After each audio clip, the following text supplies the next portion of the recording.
اور ہم نے جب بات کی تھی کہ اسلامی فلاحی ریاست، تو یہ یاد رکھیں کہ ہر مسلمان وہ ایک ہی پیریڈ کی طرف دیکھتا ہے جس سے وہ سمجھتا ہے کہ اسلام کی گولڈن ایج تھی، ہمارا سنہری دور تھا، اور وہ تھی مدینہ کی ریاست۔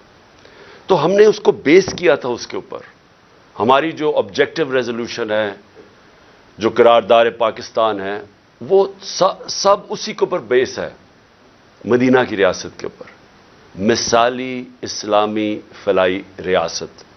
دنیا کے ملکوں میں پہلے بھی کہہ بیٹھا ہوں، خوشیاں بنی مسلمانوں کے اندر کہ ایک ایسی ریاست بن رہی ہے جو کہ اسلام کے نام پہ ہے، کیونکہ کوئی اور ریاست اسلام کے نام پہ نہیں بنی سوائے پاکستان کے۔ تو میں جو ویژن ہے وہ صرف پہلے آپ کو 2-3 جملوں میں ہی بتا دوں کہ جو بنیاد رکھی جاتی ہے مدینہ کی ریاست کی میرے نبی صلی اللہ علیہ وسلم نے، وہ تھی عدل اور انصاف پہ۔ اور اس کے اوپر بہت آج سے تقریباً 800 سال پہلے دنیا کے جو سمجھا جاتا ہے کہ ماڈرن ہسٹری کے باپ تھے، چاہے وہ مغرب ہو یا دنیا مانتی ہے ان کو، ان کا نام تھا ابن خلدون۔ وہ اپنی کامنٹریز میں لکھتے ہیں کہ اگر اسٹیٹ کے اوپر وہ اپنا سارا تجزیہ نکالتے ہیں کہ اگر ایک ریاست کے اندر عدل اور انصاف نہ ہو، وہاں خوشحالی نہیں آ سکتی۔ یہ آج سے 800 سال پہلے لکھتے ہیں کہ بنیادی چیز خوشحالی کے لیے، غربت کم کرنے کے لیے عدل اور انصاف ہے۔ اور وہ کیوں ہے وہ تفصیل میں بیان کرتے ہیں کہ بزنس بھی، سرمایہ کار انویسٹ اس ریاست میں کرتے ہیں جہاں ان کو پتا ہو کہ یہاں قانون مکمل طور پہ ان کی حفاظت کرے گا، کوئی طاقتور آ کے ان کی زمین پہ، ان کے کاروبار پہ قبضہ نہیں کرے گا، جو وہاں کا ٹیکس کا نظام ہوگا وہ منصفانہ ہوگا،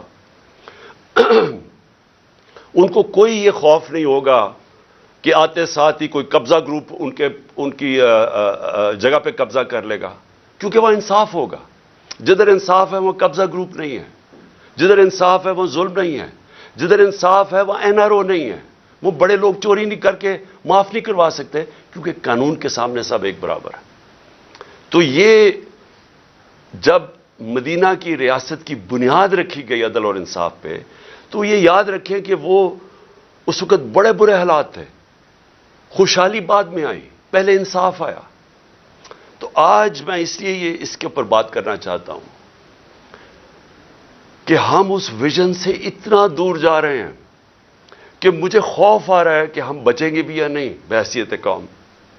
ایک انگریزی کی سٹیٹمنٹ ہے، نیشنز وداؤٹ اے ویژن ڈائی۔ قوم جو اپنے نظریے سے ہٹ جاتی ہے وہ مر جاتی ہے۔ تو یہ میں آپ کے لیے یہ باتیں اس لیے رکھ رہا ہوں کیونکہ جب سے یہ ایک سازش کے تحت اس ملک کے مجرموں کی حکومت ہمارے اوپر نافذ کی گئی، ذرا ملک کے حالات دیکھ لیں کہ کدھر سے کدھر پہنچ چکے ہیں۔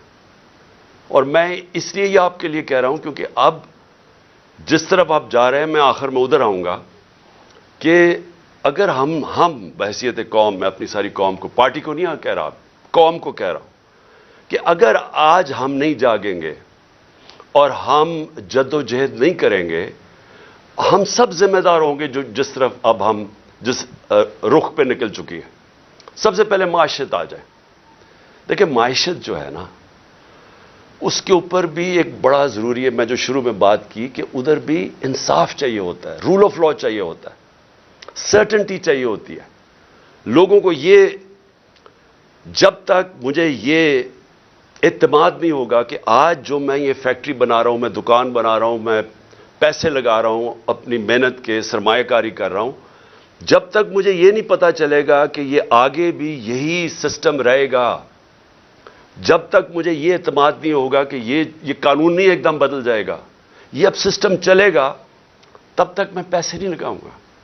بلکہ وہ یہ چھوڑیں کہ میں ملک میں نہیں لگاؤں گا، باہر سے بھی نہ کوئی پیسے لے کے آئے گا ملک کے اندر سرمایہ کاری کرنے کے لیے، اور اندر سے بھی آپ کے ہمارے جو سرمایہ کار ہے وہ کسی اور ملک میں جا کے پیسے لگائیں گے۔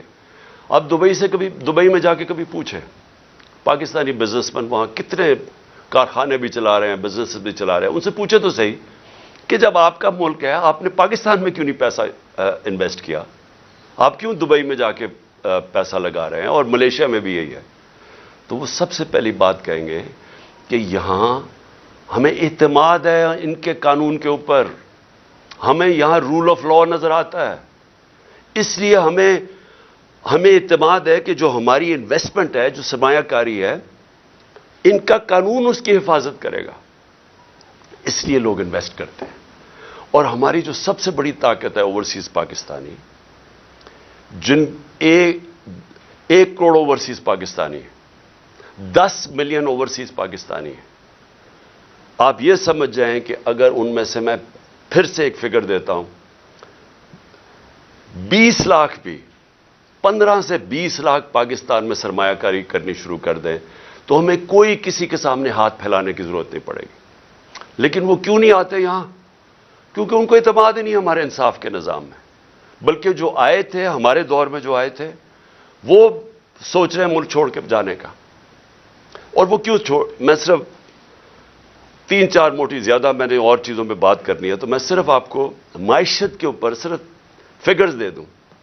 جس دن ووٹ آف نو کانفیڈنس ہمارے خلاف سازش کے تحت کیا گیا تو ڈالر پاکستان میں 178 روپے کا تھا. 178 روپے کا ڈالر تھا جب vote of no confidence assembly میں دائر کیا گیا. آج ابھی 9 مہینے ہوئے ہیں، آج پاکستان کے اندر ڈالر 100 روپیہ مہنگا ہو چکا ہے. صرف اب 1 ہفتے کے اندر 50 روپیہ ڈالر مہنگا ہوا ہے. ہمارے 3 سال 8 مہینے کے اندر 55 روپیہ ڈالر مہنگا ہوا. یہاں صرف 1 ہفتے کے اندر 50 روپے ڈالر مہنگا ہوا ہے. میں کیوں ڈالر کا آپ کو بتا رہا ہوں کہ اس کے بہت بڑے اب آگے جا کے اس کے اثرات پڑنے لگے ہیں عام لوگوں کے اوپر. آپ جو سن رہے ہیں، آپ سب کے اوپر اب اس کے اثرات آنے لگے ہیں کہ یہ آ چکے ہیں. مہنگائی آ چکی ہے. ابھی بھی جو مہنگائی ہے 50 سال میں پاکستان کی تاریخ میں سب سے زیادہ مہنگائی ہے. اس وقت جو عام انسان چیزیں خریدتا ہے، سب سے جو بنیادی چیز ہے وہ آٹا ہے. وہ 60 روپے کلو سے پہنچ گیا ہے 150 روپے پہ. یہ عام آدمی کھاتا ہے. اس کے علاوہ گھی کدھر سے کدھر گیا ہے. اور جو لوگ بجلی استعمال کرتے ہیں، گیس کرتے ہیں، یہ سب مہنگی ہوئی اور مزید اور مہنگی ہونے جا رہی ہیں. جیسے جیسے روپیہ گرے گا، جو چیز ہم باہر سے خریدتے ہیں، جس میں جدھر بھی امپورٹ شامل ہے، وہ سب مہنگی ہوتی جا رہی ہیں اور ہوں گی آگے جا کے. تو اس کے ابھی پورے اثرات آئے نہیں ہیں، آنے والے ہیں. تو یہ کیسے کون سی قیامت آئی تھی کہ پاکستان کے اندر اس طرح کی معیشت ڈوبنے کے اوپر کھڑی ہے؟ کیا ہوا؟ تیل کا ہی کہتے ہیں نا. اثر ہم تیل امپورٹ کرتے ہیں. تیل جب مہنگا ہوتا ہے، بجلی مہنگی، اس کا سارا اثر پڑ جاتا ہے ٹرانسپورٹ پہ، ہر چیز پہ. اور جب وہ ہر انسان کو افیکٹ کرتی ہے. تو تیل پھر سے میں بتا دوں کہ ہمارے دور میں 110 سے 115 ڈالر بیرل پہ گیا تھا. آج پہلے کوئی 75 ڈالر پہ چلا گیا تھا نیچے گر کے، اب کوئی 85 ڈالر کے اوپر تیل ہے بیرل. تو کس وجہ سے یہ ایک دم یہ جو طوفان آ گیا مہنگائی کا، اور ہر چیز مہنگی اور روپے پہ پریشر. آج پاکستان کے ریزروز ادھر پہنچ گئے ہیں جدھر ہم نے جب ایٹمی دھماکہ کیا تھا تو اس سے بھی نیچے پہنچ گئے ہیں. تو جو ریزروز، اگر آپ اس کا مطلب یہ کہ جب آپ کے ریزروز گرتے ہیں تو روپے پہ پریشر پڑ رہا ہے، اور جب ریزروز گرتے ہیں اس سے بھی خوفناک چیز جو ہم سارے پاکستانیوں کو تشویش ہوگی سن کے کہ ہماری سیکیورٹی پہ اس کا ایفیکٹ جاتا ہے. ہندوستان کے ریزروز کچھ پتہ نہیں 550 ارب ہیں. 550 ارب ڈالر ہیں. ہمارے 3 ارب ڈالر سے بھی نیچے گر گئے. تو کہاں 550 ارب ڈالر اور کہاں 3 ڈالر سے نیچے گرنے کا. صرف آپ کو اگر کبھی آپ کو دل کے اوپر اگر تکلیف پہنچانی ہے تو ہندوستان کی چینلز دیکھیں آج کل وہ کس طرح پاکستان کا نام لے رہی ہیں کہ یہ صرف 9 مہینے کے اندر ملک کدھر سے کدھر پہنچ گئے۔ اب میں جو یہ امپورٹڈ گورنمنٹ کے imported finance minister Ishaq Dar, پہلے تو انہوں نے بڑی بڑکیں ماری کہ 200 سے میں نیچے ڈالر کروں گا، پھر IMF کو انہوں نے دھمکیاں دی، پھر موڈیز جو ریٹنگ ایجنسیز ہے اس کو دھمکیاں دی، اور آج اپنے گھٹنے ٹیک لیے ہیں۔